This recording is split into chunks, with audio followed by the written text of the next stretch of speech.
Across the tapestry of human history, mythology has woven tales of beings so immense, so powerful, that they defy comprehension.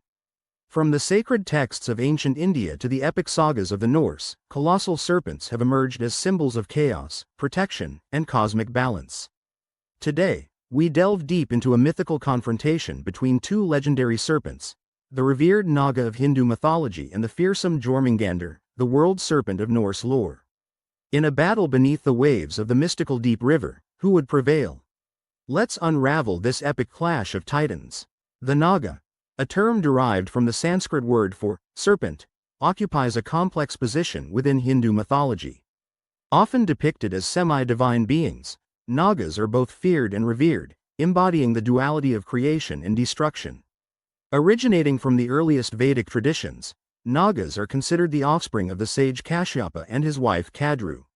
References to Nagas can be found in texts dating back over 3,000 years, including the Mahabharata and the Puranas. They inhabit the subterranean realm called Patala, a place filled with unimaginable wealth and guarded treasures. Traditionally, Nagas are depicted as beings with a human upper body and a serpentine lower body.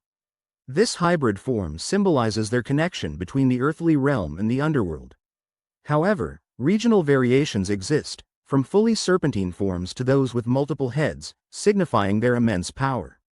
Nagas wield control over water and precipitation, often associated with rivers, lakes, and seas.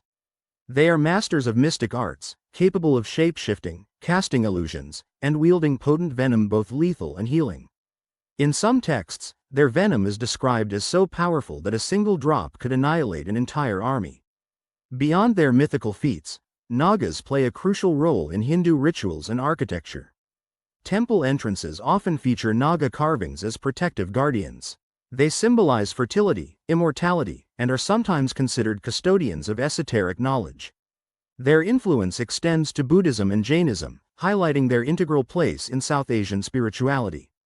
Venturing north to the frigid realms of Norse mythology, we encounter Jörmungandr, the world serpent. Born of the trickster god Loki and the giantess Angerboa, Jörmungandr is a creature of unparalleled magnitude and significance. Jörmungandr's tail is as immense as his form. Cast into the ocean by Odin, he grew so large that he encircled Midgard, the human world, grasping his own tail. This Ouroboros symbolizes cycles, eternity, and the inescapable nature of fate, themes prevalent in Norse cosmology. Descriptions of Jörmungandr emphasize his colossal size. Ancient texts suggest that if he were to release his tail, the resulting slack would cause catastrophic tidal waves, engulfing entire continents. His scales are said to be impenetrable, shimmering with a luminescence that rivals the northern lights. Possessing immeasurable strength, Jörmungandr's very presence influences the tides and ocean currents.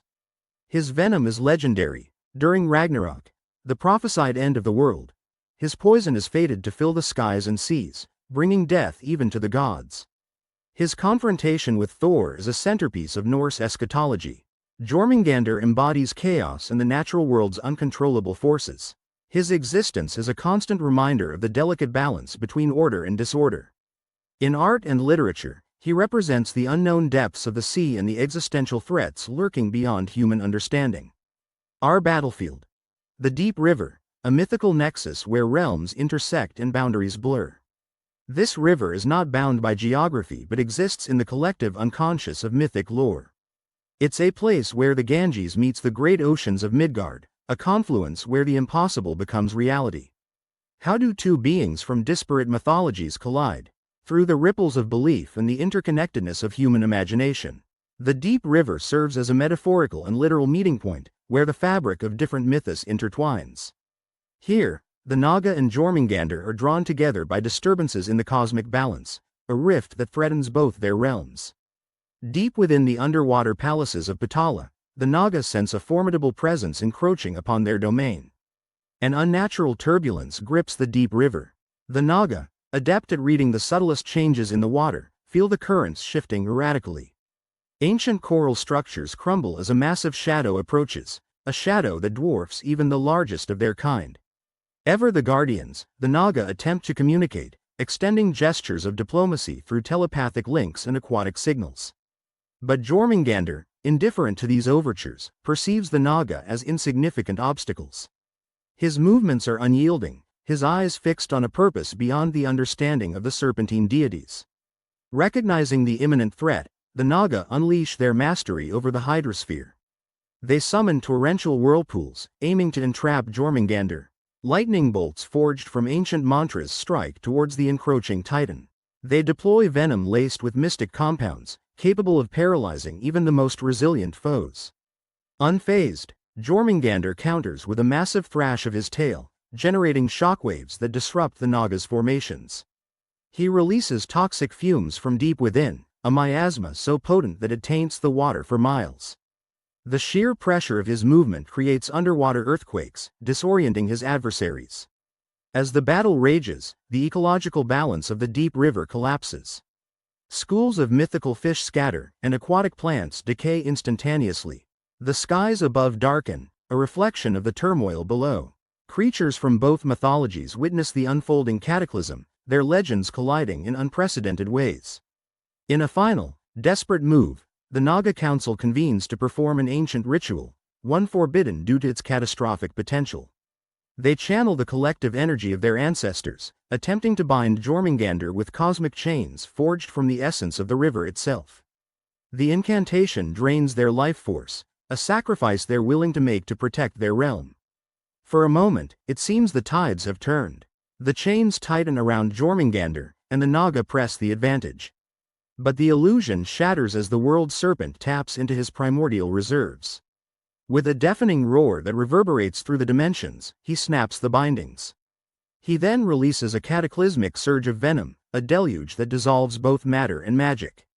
Overwhelmed by Jörmungandr's onslaught, the Naga falter. Their once glowing scales dim, and their chants fade into echoes.